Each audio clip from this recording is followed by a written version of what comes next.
Hi, I'm Brock Archer. In this video training, we're going to look at a total sidewall removal, often called a B-pillar blowout or a batwing evolution. In this evolution, we start by taking the back door at the latch side of the door, opening up that back door, and coming down and taking the base of the B-pillar with the cutters. Then we use the spreaders off the rocker panel onto the hinge on the back door, the lower hinge on the back door, and we just rip the pillar away from the vehicle.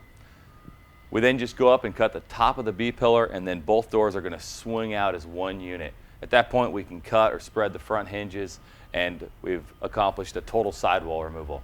The idea of this evolution is that we can do a total sidewall removal quickly, and often the back doors of the vehicle are not jammed. So instead of even having to take the door with the spreaders at the latch or the cutters at the latch, we can just open it up. We'll show you how it looks.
Now with the total sidewall removal complete, we can see we've got a lot of access room for the patients. And that's the idea with the total sidewall removal, is that we create more room to access our patients. With the B-pillar removed, we don't have to twist the occupant as much, manipulate them as much to get them out of the vehicle.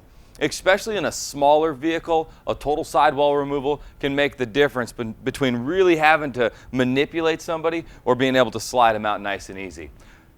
Let's take a look at a couple of the considerations for this B-pillar blowout or total sidewall removal evolution where we rip the base of the B-pillar. A couple of things you saw in the video. When you make the first cut, you often have some hazards in this area of the B-pillar. You can see in this vehicle we had a seatbelt pretensioner that we had to avoid.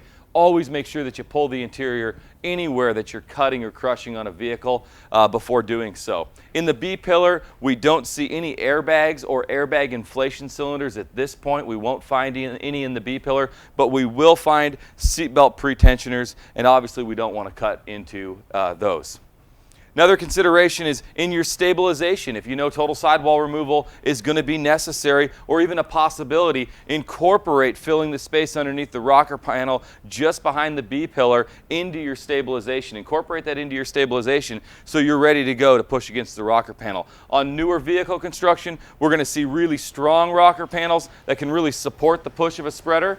On older vehicles, what we're going to see is the collapse of that rocker panel, and then that stabilization filling that space is going to be even more important. So you saw also when we started the first rip, oftentimes you need to come off the rocker panel onto the hinge and start that rip before inserting your spreaders in between the B-pillar where you've made that opening. So that completes this video training of our total sidewall removal using a batwing evolution or a B-pillar blowout.